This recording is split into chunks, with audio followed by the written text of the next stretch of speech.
a lovely welcome, thank you. Oh, what a week it's been. Poor old David Beckham learned he's played his last game for England. Fabio Capello said Beckham was probably too old.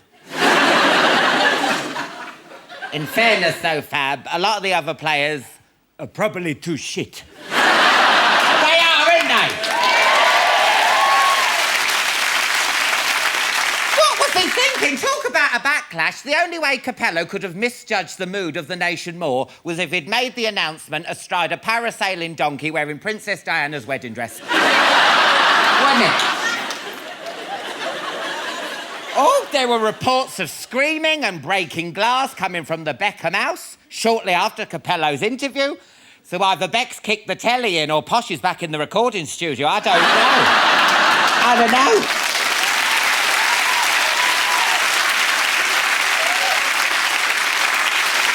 Posh was said to be disgusted. And to put that in perspective, this is a woman who's seen Jerry Halliwell bent over in a miniskirt to zip up her ankle boots. Talking of footballers, Peter Crouch. Oh, he's in hot water after it was reported he got it on with a prostitute in Spain. This sort of stuff, it only confuses the fans. You know, couldn't score in a brothel. Well, actually, you could. You did. Can't you read the papers? In Spain, yeah, prostitute. The prostitute claims she gave Crouchy oral sex. Though, listen, hear out, he's so tall that could have been a mistake. It could. When I met him at the Sports Personality of the Year, I accidentally air-kissed his ball bag. I did.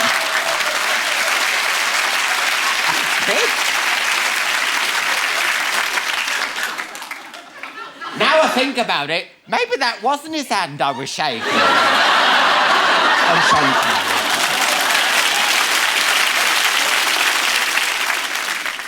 What about Naomi Campbell's appearance at the Blood Diamond War Crimes trial? Oh! She said the trial was a major inconvenience. That's right! She's got clothes to wear, and that maid's face ain't gonna punch itself, is it? Is it now? Busy woman. Naomi said she didn't even know who the Liberian dictator Giles Taylor was. No wonder he looked surprised when she asked him to put his glasses on upside down and do some of his snooker tricks. Dennis Taylor, love, it's an old reference. And finally, Osama bin Laden's former chef was jailed this week for 14 years. The CIA got a lot of valuable intelligence from him during his interrogation. Osama can't eat spaghetti with that beard, and Tuesday is fish finger night. What a nightmare job, though, to be a chef. How do you know how big to make the cottage pie when you're surrounded by suicide bombers? Will you be back for tea tonight? I don't know.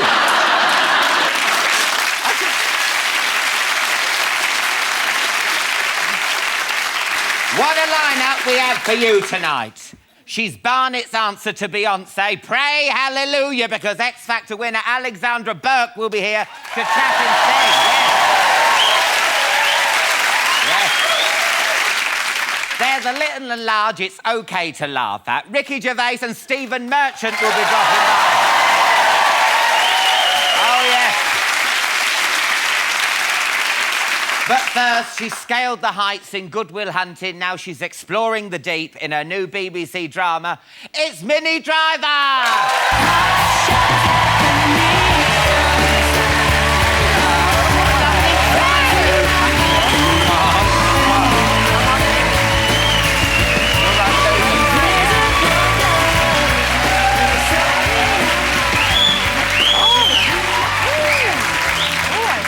What a lovely audience. Oh, lovely audience. Nice, isn't it? would you like a drink, love? Oh, yeah. Oh, look, what have you got? Well, we got a bit Pink Lady. That's always nice. Yes, I'd like some of that, thank you. You haven't even... Oh, you're just going to go straight for the Pink Lady? I'll go straight for the Pink Lady. Oh. I know what I like. Yeah, you're a lady who knows what she wants. I want Pink Lady. Cheap alcohol. I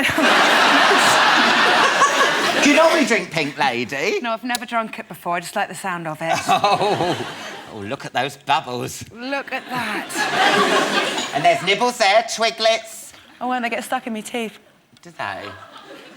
God, that's disgusting. Oh, good. Cheers. Well, there's plenty more where that comes from. Anyway, congratulations on your new BBC show. Oh, BBC show. That's got to be already. Don't do any more of that. Face down in that Bombay mix, buddy. Pink Lady. No, congratulations on your new show. I won't say the channel because I'm pissed already. The Deep. I've seen both episodes. Oh, good. And I still have no idea what it's about. No. I shot all of them and I haven't a clue. I know I'm on a submarine, that's as much. No, you're in the water. Yes. In a submarine. Yes. And then there's this big suspect vessel. Yes. Where people keep dying on. Yeah, it turns out to be Russian, not alien. Yes, I've noticed that because they all speak Russian. I was listening to the radio in the car to work the other day, and people were ringing in to Radio 2 about their thoughts on the Deep, and people seemed to be most upset that it wasn't aliens. They were like, why does it have to be Russians? Why is it always the Russians? Why can't it be aliens, just for once? Now, you play Frances in the Deep. Yes. She's a bit of a homewrecker, isn't she? She is a bit. Yes. I mean, I hate to say it. I'm not being funny, but she is, you know. She's sleeping with the bloke off ER. That's but, you know, she's a complicated lady. Yeah. Like all the great television heroines. Yeah. Well, it'd be boring if she didn't. She's just in a submarine going... Doo, bleep! Bleep. There's another squid. It would be a bit boring if there was no shagging. Now, that's really sort of summing up the whole of British television, isn't it? You said in the paper it was -11 on set. Look, we all lived through this last winter that we had. It was unbelievably cold, and then there was Scotland, where it was indeed colder. Yeah. And there was a day we were shooting in this munitions factory outside Glasgow, and it was -11. Oh, no. It was incredibly, incredibly cold. Was you worried about getting Well, a little nippy? bit, yes. They have things for that now, though. Really? Well, they look like the round plasters you get in a packet of Elastoplast. And you just pop those on. Yeah? And Bob's your uncle. I need them. Mine go like duffel coat buttons. You want to wear a thicker Argyle jumper. That's the problem. Because all you wear in the show is a fur gilet. I know. I'm just wearing a gilet and a T-shirt. You are. But I must say, my nipples were the least of my worries on that job. It was more about being the claustrophobia and the cold. And I was like, well, if 5 million people see my nipples, who cares? Now, this is episode 3. This is a sneaky peek of next week's episode. Let's take a look. Lovely. You're a mechanic, you're an engineer. What do we do? Clem, what do we do? You won't like it. Well, I don't like the alternatives. Control rods, okay? You lower them into the core, it cools down the reactor, slows down the chain reaction, cancel explosion. That's it? Well, that's the theory, anyway. So what's not to like? The control rods. They have to be inserted by hand. Somebody has... One of us has to... We need a volunteer. What we need is a martyr. Very tense. It is. Did you ever get seasonal adjustment disorder being down there? I think there is probably an hour and 45 minutes of sort of rather milky sunlight that happens in the winter when you're that far north. And I rang up John... Milky sunlight? Yeah, milky sunlight. In Glasgow, milky sunlight. Let's just call it... Let's call it dirty grey. No. No, I I love me some Glasgow. However, I rang John Lewis about these. You can get lamps that, you know, replicate sunlight, actual sunlight. And she was like, oh, no, we're not going to have any of those until 2012. She properly... There was like a 3-year waiting list for the seasonal distress lamp. How grim is Glasgow? You have to put your name down for happiness. No, can I... Wait, I have to qualify it, though. They are honestly the best people I've ever come across in my life. Given that it was so freezing cold, there was no ostensible light. The kindest, happiest, best-natured people I ever came across, but hilarious. They're all cottoned on to the whole lamp thing. Yeah. They're all sitting around watching EastEnders getting a tan. It must have been a shock to the system for you, because you actually live in Malibu. I do. Because I feel really stupid now, but do they really drink Malibu in Malibu? No. I have to say, no, they drink Malibu in Essex. Oh, right. So they drink Malibu.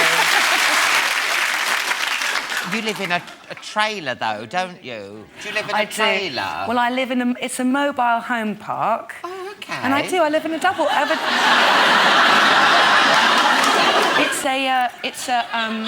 Well, I live in a double wide. A double wide? Look at me! I know. You only get triple wides, the biggest, and there's only 2 of those. Oh, so... Because I was thinking... Static caravan. Yes. Chemical toilet. No. Definitely not. Doberman on a big chain and a washing line. No. No. It's definitely not that. No, because we had Pamela Anderson on, like, a few months ago. She was saying about how she lives in a trailer. She lives in the same one I do. Oh, my God! She just moved in. It was the biggest gossip of the last 6 months. Pamela and... I'm not joking. 4 people came round on their bikes going, Pamela Anderson's moved in! There's like a guy on a bike, like, going around, like, sort of yelling at all the neighbours. I promise you, she wanted to give her kids a better life and she moved to our trailer park. Oh! It's very exciting. She seems like a very nice lady. That's amazing! I'm telling you. I know, only in America. God! We're not mates, though, but, you know, I sort of waved at her on the beach. Oh, she could move in with you. You could be like birds of a feather. Oh, I don't...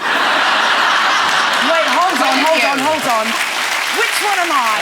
Am I Pauline? You're not Pauline, quite. You're Linda Robson. I'm Linda Robson. I could be Dorian. Hiya, girl.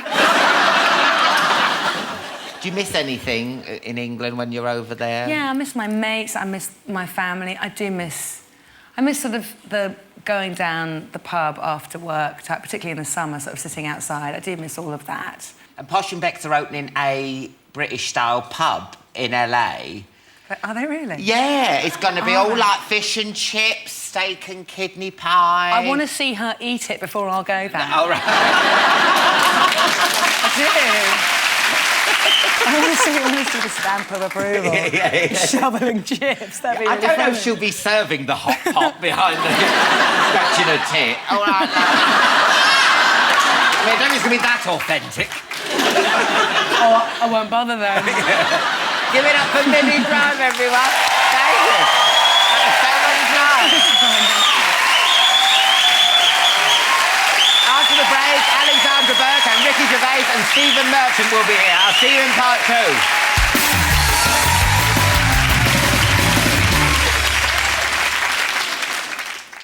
Welcome back. Ricky Gervais and Stephen Merchant will be here soon. First, though, she's the biggest Burke the X Factor's produced since Ridian. It's the gorgeous Alexandra Burke!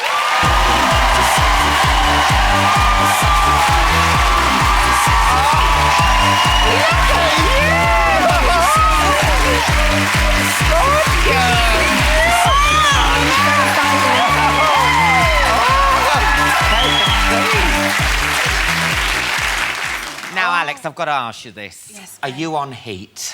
Am I on heat? Every time I open the bloody papers, you've got a different bloke. Look. Monday. Oh, fabulous. Tuesday. Wednesday. Look what's going on. Well, I have to be completely honest. I have more male friends than I do have girlfriends. And every time I'm out with one of my male friends, they're officially my man. And it's not annoying. I have to laugh at it because if you don't laugh, you'll cry. And I refuse to waste the tears on funny stories. No. So none of these men, not even the one with the furry dice? Not at all. Not at all. None of these men, no. So who'd you go for? Is it bad boys?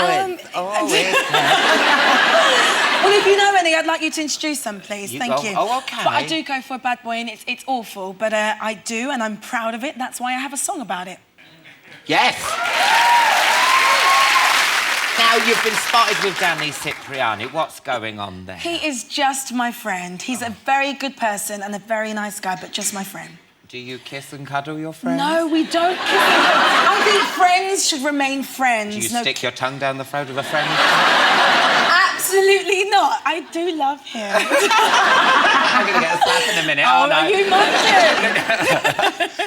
So, to be fair, you are making up for lost time, though, because Simon banned you from having a boyfriend, didn't he, on X Factor? Well, not necessarily a ban. It was more about concentrate on your work. So I think it would have been a distraction to have a boyfriend at the time, and now, to be fair. So it's all about work, and I'm happy at the moment, so thank God. Really? I am. No, Babes, I'm on Alan Carr for crying out loud. You're not on me. Do you know what I mean? Because I'm a bad boy. There we go. Did Simon ban you from anything else, or...? Oh, yeah, loads of things. Yeah. Oh, no. So, how about tattoos? I've got 3. And a dog. You had 3? No. Actually, I've only got 1. His name is Alfie, and he is adorable. And I was told not to get a dog. And I walked into the office in Sony Building and said, look what I've got. When you took the dog in, the HQ, you went, please don't do a shit, please don't do a shit. Please believe that Alfie laid a smack down in front of Simon's office. No! Yes, absolutely. But it's hilarious, though, so it's cool. Cheryl gave you lots of advice on clothes, is that true? Yes. And style tips and everything? Yeah, she always told me to dress for my shape and be comfortable and to never follow the trend, you know? And I have a thing about just coming out of my comfort zone and just wearing things that I wouldn't usually wear. I used to be seen in a lot of black, so I've tried to cut that down and wear more colour, never be afraid of colour. I think it's cool. No, look at And it's summer right now, so I picked blue to go for summer. Now, don't you think Cheryl should maybe advise Simon about his clothes? Did you see him last weekend? Look at that. I think you're terrible. No, I think that's terrible. Because I'm glad he's done that, you know. Because on X Factor, I always thought he padded his bra. Do you know what I have to say, though? He's looking pretty fit. What you can't see on the right is there's a construction site with builders going, all right, darling, woo-woo. You're terrible. No, he looks good. He does look good. He does look good.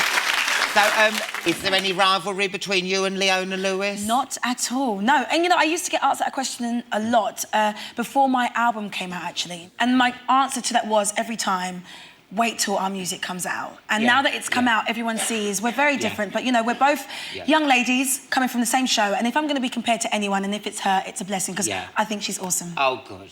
So it wasn't you who punched her in Waterstone? Are you sure?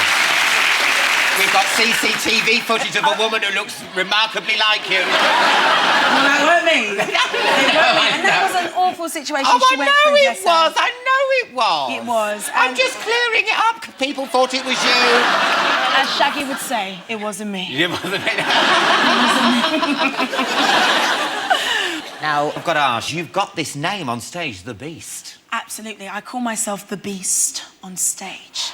You sound like a WWF wrestler. The Beast! Oh! Yeah. To be fair, I used to watch WWF every Saturday or Sunday, whenever it was, with my brothers and sisters. But yes, I do call myself The Beast on stage. It's what I turn into. I feel there are no limits on stage. Yeah. And if I feel I want to get on the floor and sing or get in someone's face and sing, there's no limits. Because I'm The Beast. How'd you become The Beast? Do you have a few glasses of Lady Petrol? No. I like the name Lady Petrol, by the way. I think I'm going to start using that. But no, That's my name on stage. I am Lady Petrol. Yes. Look at the hair. Yes. I wish I had some hair to fix. And The Beast will Yes. be seen in Twickenham with Robbie Williams. Oh, yes, I'm so excited for Help the Heroes event Yeah, that we're doing amazing. in September. Amazing. I am very excited to do that. You know... But it's amazing. There's Plan B, and then you've got comedy, Michael McIntyre, Jason Manford. It's going to be amazing. It's going to be an amazing gig, and I hope that you can join us. I can, you know, Yeah. obviously, going to hook my bad boy up. Yeah, I'm there. It's done. Now, you're performing your new single later. Yes, I am. Start Without You. Yes. So I can't wait for that. I'm very excited, very, very excited, yeah. Thanks for coming Thank on. you very You've much been for having brilliant, me, love. darling. I can't wait to see you. Thank you. Thank you. Thank you, babe. Alexandra Burke, everyone.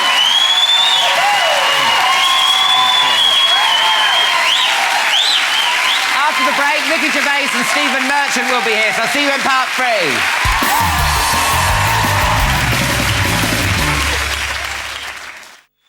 Welcome back. Alexandra Burke will be performing shortly, but first, one of them 6'7", the other's 4'2". But they're both giants of the comedy world. You couldn't write it. It's Ricky Gervais and Stephen Merchant.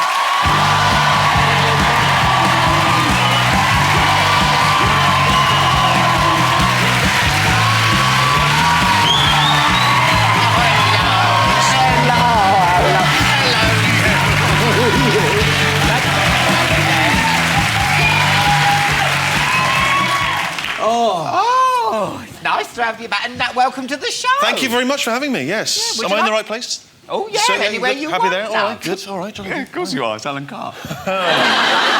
Would you like a drink? Oh, what is it though? This is like a challenge, isn't it? Is that champagne? Yeah. No, what is it? Pink Lady, sparkling perry. Yeah, that's Butch. What else have we got? Liebfraumilch, Oh, you're so common. Goldschlager, What's that? cinnamon schnapps. That's easy for you to say. I just got hit by a tooth. Well, what do you... Have a pink lady. What do you like? I would love a pink lady. Yeah, pink lady. Honestly, really. You. Any lady would be fine. Pink lady. There you go. Oh, thank you. Is that for him? You know, you've lost a lot of weight. I've been working out. I've been, trying to... I suppose I hit that age. Like, I got fatter, steadily fatter, from about 29 to about 48, and I thought, it's never going to end. I'm going to burst. Yeah. If I keep going up, Yeah. I did a graph. Yeah. So I just thought, no, that's enough is enough. Oh, was you worried about his weight gain? I was worried about him losing weight, if I'm honest, because I've always thought that the fatter he is, the funnier he is. And, you know, I've very much, I've hitched my wagon to this particular fat horse, and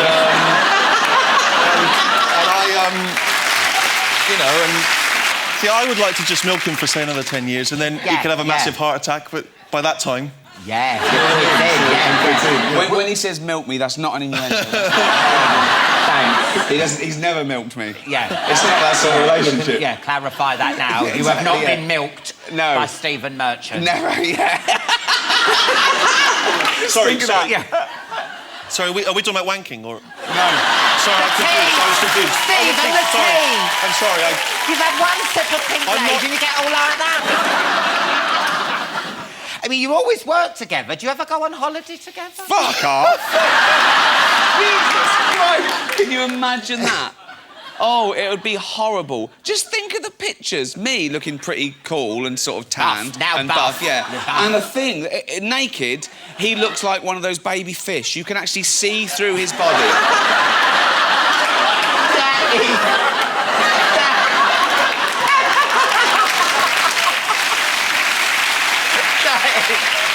Stephen!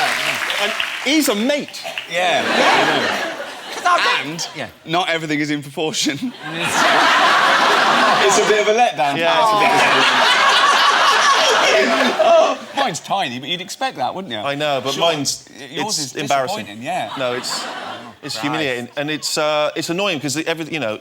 I mean, I've got the glasses, you know, like you. The eyesight's not working. Got the bad skin, the asthma. Yeah. You know what I mean? It's like, give me a break somewhere along the line. Yeah. Oh, but no. No, gold. How's yours? What's the situation down there? Oh, it's a bit like a slug on 2 cherry tomatoes. Is it?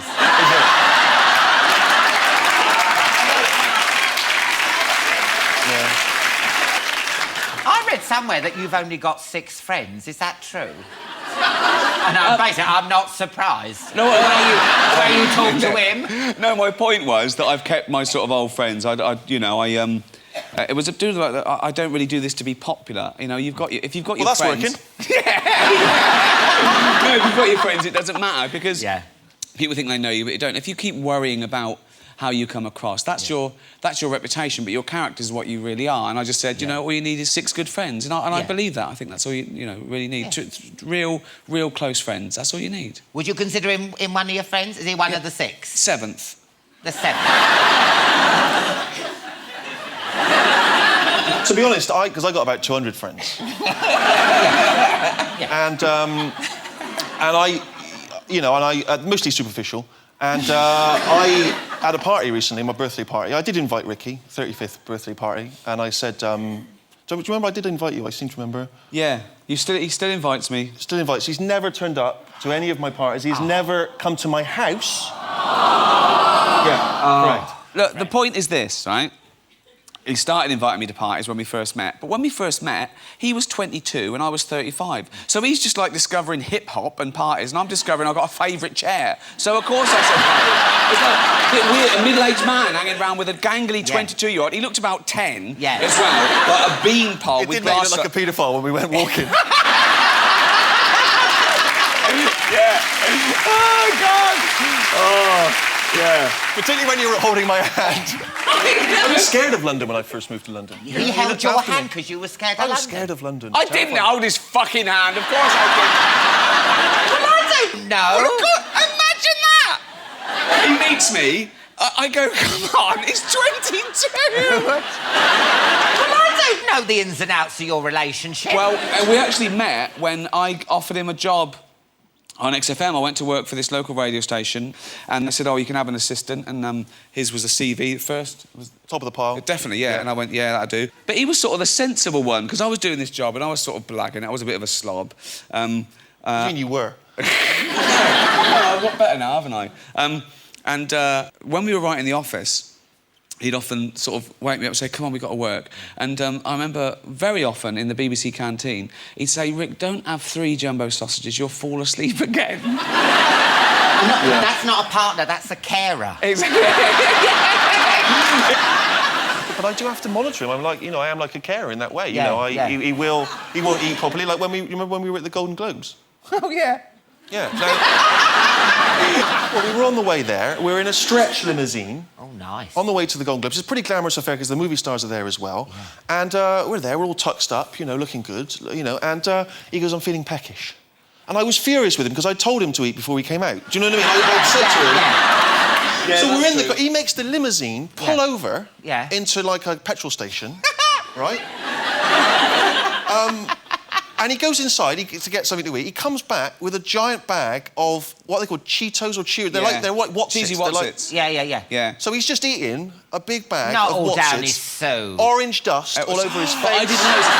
Listen, it was really horrible because the fingers as well, they were glowing orange, my tongue, and also they were all in my teeth. It was just orange. And so we stopped and they said, we're getting out now. And I went, oh my God. And I was rubbing my teeth like that. I was putting my hand in the ice bucket with the champagne in the car, right? And I was trying to get it all off, right? I had a bit of tissue trying to clean it off his face. Oh, he got on it first. Yes. It was just horrible. And in front of us were the Desperate Housewives. Desperate Housewives were getting up. There's no way that was going on in that car. No. Terry Hatcher is picking a bit of Twiglet out of Eva Longoria's teeth. Although they were orange all over. They were all orange.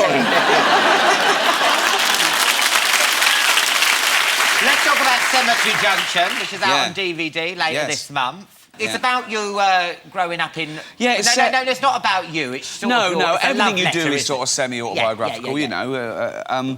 But I suppose it is a bit of a love letter to England, and it's our memories of what it was like growing up in a small sort of working-class town, and the family members are sort of... I mean, the mum and the nan is based on my mum and nan, and they became the same person anyway. They were just like that lineage. And there's a line in it that my mum said to me when I was 18. I said, I'm going to France, just for the day it was. And she went, what do you want to go there for? There's parts of Reading you ain't seen. Which is so sweet. Yeah. But I like them. They just speak what's on their mind. They say. I remember I went to university and I came back and I opened the door. Mum opened the door and she went, "Oh bloody hell, Rick, you went half fat." Thanks very much. Oh, it's awful. I know, yeah. But I like that. I like that that sweet, sort of straight talking honesty. And I suppose we left that veil of irony behind that we had with The Office. This was.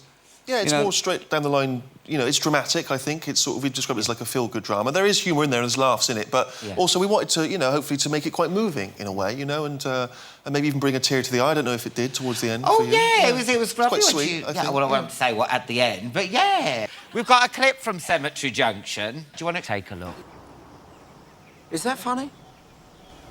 A married man with 2 children who are watching him suck an oversized penis. How is that funny? Oh, calm down. Shut up! Wash it off. What weird? That's enough! Come on, then. Fuck me, Ralph. What have I told you about your breath? Brush your teeth. Come on. Right, get him up. Enough. Get him up. See you later, boys. Can I drive?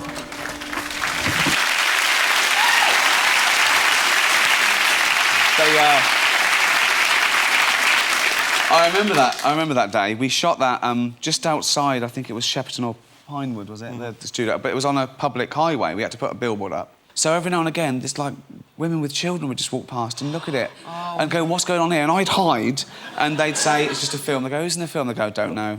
I don't know. I don't know." Oh, I know. No, how can... Daddy's a knob gobbler. It's a subtle film. And it's like, people don't draw cock and balls as graffiti anymore, do they? This reminds me of when I was a kid. It came from when I was about 14 or 15. I remember we were in French class, and do you ever do the thing where you used to put the headphones on and they'd say something in French, you had to say it back, right? And the teacher found out that people were just swearing on it, and he went mental, and he got people out. He's going, "I'm sick of this, you don't want to learn." He went, "And also these exercise books, look at this." And he goes, "You," right? And he got this kid out, he went, "Look at that, your exercise book, what's that?" And this bloke had drawn like a penis with a big... Like, and he went, "What's that?" And he went, "It's a snail, sir," right? And he went, "It's not a snail, it's a penis." He went, "And what's this?" And he'd drawn this classic knob with bollocks and wings, right? And he went, "Oh, look, a penis with wings, what's that?" And he went, "Dicky Bird." And the crowd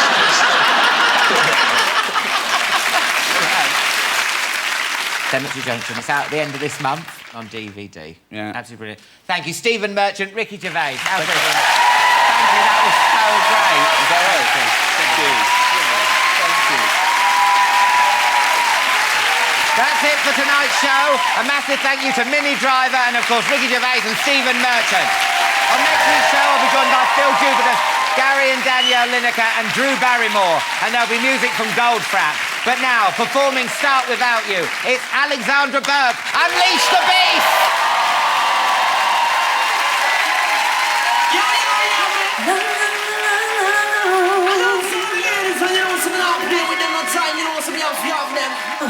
Red one,